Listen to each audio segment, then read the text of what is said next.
28 मार्च ओवी क्रमांक 271 ते 300 दैनंदिन ज्ञानेश्वरी अध्याय 9 राजविद्या राजगुह्य योग अलंकापुरी पुण्यभूमी पवित्रम ते नांदतो ज्ञानराजा सुपात्र तया आठविता महापुण्यराशी नमस्कार माझा सद्गुरू श्री ज्ञानेश्वरांसी आणि जाहले जग जेत राहे जेने जीवित वाढत आहे ते मी वाचून नोहे आन निरुते ये प्रकृते पुरुषे दोन्ही उपजली जयाची अनमननी तो पितामह त्रिभुवनी विश्वाचा मी आणि आघवेया जाणण्याची वाटा जया गावा येते गा सुबटा वेदांची चोहटा वेद जे म्हणजे जेथ नाना मता बुजावणी झाली एकमेका शास्त्रांची अनोळखी फिटली चुकली ज्ञाने जेथ मिळो आली ते पवित्र म्हणजे पै ब्रह्मबीजा झाला अंकरू घोष ध्वनी नादाकारू तयाचे गा त्रिभुवन जो ओंकारू तो मी गा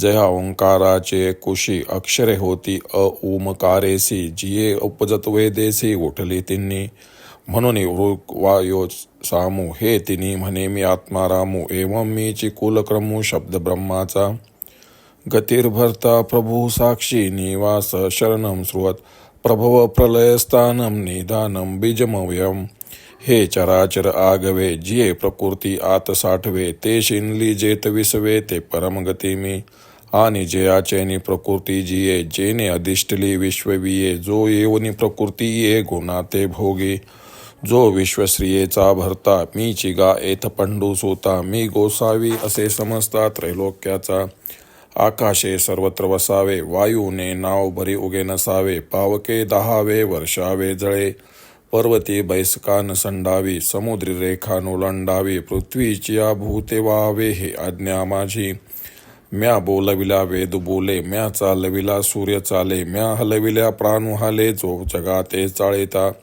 मियाची नियमली सांता काळ उग्रासी तैसे भूता ये म्हणी आगते पंडू सुता सकळे जयांची जो ऐसा समर्थो तो मी जगाचा नाथू आणि गगना ऐसा साक्षीभूतो तोही मीची इही नामरूपी आगवा जो भरला असे पांडवा आणि नामरूपांचाही ओलावा आपणची जो जैसे जळांचे कल्लोळ आणि कल्लोळी आधी जळ ऐसे निवसवितसे सकळ तो निवासू मी जो मज होय अनन्य शरण त्याचे निवारी मी जन्म मरण या लागे शरणागता शरण्य मीची एक अनेकपणे वेगळा लेणे प्रकृती गुणे जीत जगाचे प्राणे वर्तत असे जैसा समुद्र थिल्लरण म्हणता भलतेत बिंबे सविता तैसा ब्रह्मादी सर्व भूता हृदय तो मी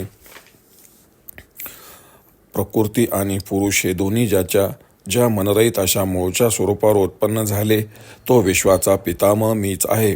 आणि अर्जुना सर्व ज्ञानाच्या वाटा ज्या गावाला येऊन मिळतात व वेदांच्या चव्हाट्यावर त्याला वेद जाणण्याची गोष्ट असे म्हणतात त्या परमात्मा स्वरूपाच्या ठिकाणी वेगवेगळ्या मतातील भेद नाहीसा होतो व सर्व शास्त्रांची अनोळख दूर होते चुकलेल्या ज्ञानाची भेट होते व जे पवित्र असे म्हणतात ते मीच आहे. ब्रह्मरूपी बीजाला फुटलेला अंकुर व घोष ध्वनी नाद आकार यांचे मंदिर असा जो ओंकार तो मीच आहे. ज्या ओंकाराच्या पोटात उम ही अक्षरे होती व ती उत्पन्न होताच तिन्ही वेद उत्पन्न झाले म्हणून ऋग्वेद यजुर्वेद सामवेद हे तिन्ही वेद मीच आहे असे आत्माराम श्रीकृष्ण अर्जुनास म्हणतात. हे चराचर जगत ज्या प्रकृतीत साठवले आहे ती प्रकृती थकली असता जिथे विश्रांती घेते ती परमगती मीच आहे. आणि ही प्रकृती ज्याच्या आश्रयावर जगते ज्याने अंगीकार केला असता प्रसवते आणि जो प्रकृती स्थित होऊन तिच्या गुणांचा उपभोग घेतो. अर्जुना त्या विश्वलक्ष्मीचा पती मीच असून त्रैलोक्याचा स्वामी मीच आहे. आकाशाने सर्वत्र राहावे वाऱ्याने क्षणभरे निवांत बसू नये अग्नीने जाळावे पाण्याने वर्षाव करावा पर्वतांनी आपले स्थान सोडू नये समुद्राने आपली मर्यादा उल्लंघू नये व पृथ्वीने सर्व प्राण्यांचा भार सहन करावा हे सर्व माझ्या आज्ञेने चालले आहे. मी बोलवले तर वेद बोलतो मी चालवले तर सूर्य चालतो व जगाचा चालक जो ब्राह्मण तो सुद्धा मी हलवला तर हलतो. मीच आज्ञा दिली की साकाळ जगाचा ग्रास करतो. अर्जुना ही सर्व ज्याची आज्ञा मानतात असा जो सर्व शक्तिमान चालक तो मीच आहे आणि आकाशाप्रमाणे साक्षी रूपाने राहणारा तोही मीच आहे. अर्जुना या सर्व नामरूपामध्ये जो भरला असून नामरूपालाही आधार देतो तोच आहे. पाण्याच्या लाटा व लाटात जसे पाणी, तसे सर्वच जगत माझ्या ठिकाणी असून मी सर्वांचे निवासस्थान आहे. मला जो अनन्य भावाने शरण येतो, ज्याच्या जन्ममृत्यूचे मी निवारण करतो, यासाठी शरणागतांना शरण येण्यास मीच एक आहे. प्रकृतीच्या गुणामुळे सजीव प्राण्यांच्या रूपाने एकटा मीच अनेकत्वे करून वागत असतो. ज्याप्रमाणे सूर्य हे डबके हा समुद्र असा विचार न करता सर्वत्र प्रतिबिंबित होतो, त्याप्रमाणे ब्रह्मदेवापासून कीटकापर्यंत सर्वांचा हृदय मीच आहे. मी चिगा पांडवा या त्रिभुवनासी ओलावा, सृष्टीसय प्रभवा मूर्ते मी, बीज शाखा ते प्रसवे, मग ते रुखपन बीजी सामावे, तैसे संकल्पे होय आघवे, पाठी संकल्प मिळे, ऐसे जगाचे बीज जो संकल्पू, अव्यक्त वासना रूपू, तया कल्पांती जेत निक्षेपूत होय ते स्थान मी, ये न्याम रूपे लोटती, वर्ण व्यक्ती आठती, जातीचे भेद फिटती, जे आकारू नाही, ते संकल्प वासना संस्कार, माग होते रचाव्या चराचर, जेत राहुनी अस्ति अमर ते निधान मी, तपाम्य महं वर्ष निगृण भृसजामीच, अमृतम चैव मृत्युष्य सदश्चामर्जुन, मी सूर्याचे निवेसे तपे ते हे शोषे, पाठी इंद्र हो निवर्षे ते पुरती भरे, अग्नि काष्टे खाये काष्टची अग्नी होये, तैसे मरते मारते पाहे स्वरूप माझे, या लागे मृत्यूच्या भागी जे जे, तेही पै स्वरूप माझे, आणि न मरते तव सहजे मीच आहे. आता बहु बोलोनी सांगावे, ते एकी हेळा घे आगवे, तरे सतासतही जाणावे मीची पैगा, म्हणून अर्जुना मी नसे ऐसा कहून ठावासे, परिप्राणियांचे दैव कैसे जे न देखती माते. बीजापासून फांद्या वगैरे उत्पन्न होतात व संपूर्ण वृक्ष जसा बीजात सामावलेला असतो, त्याप्रमाणे माझ्या संकल्पाने सर्व जगाची उत्पत्ती होते व संकल्पताच त्याचा लय होतो.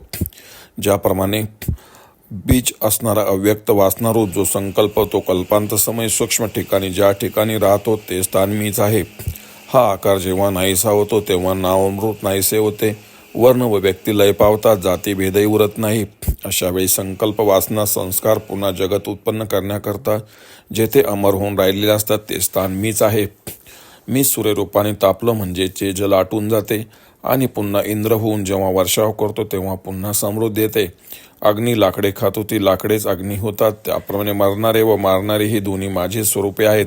यासाठी मृत्यूने घेरलेले जे जे आहे ते माझे स्वरूप आहे आणि न मरणारे तर माझे रूपच आहे. आता फार काय सांगायचे, जे काय सांगायचे ते एकदा सांगून टाकतो. ऐक, सत व असत मीच आहे समज. म्हणून अर्जुना मी नाही असे कोणते ठिकाण आहे, परंतु प्राण्यांचे दुर्दैव काय सांगावे ते मला पाहत सुद्धा नाही. ओम श्री रुक्मिणी पांडुरंगाय नमः. ओम श्री ज्ञानराज माऊली नमः.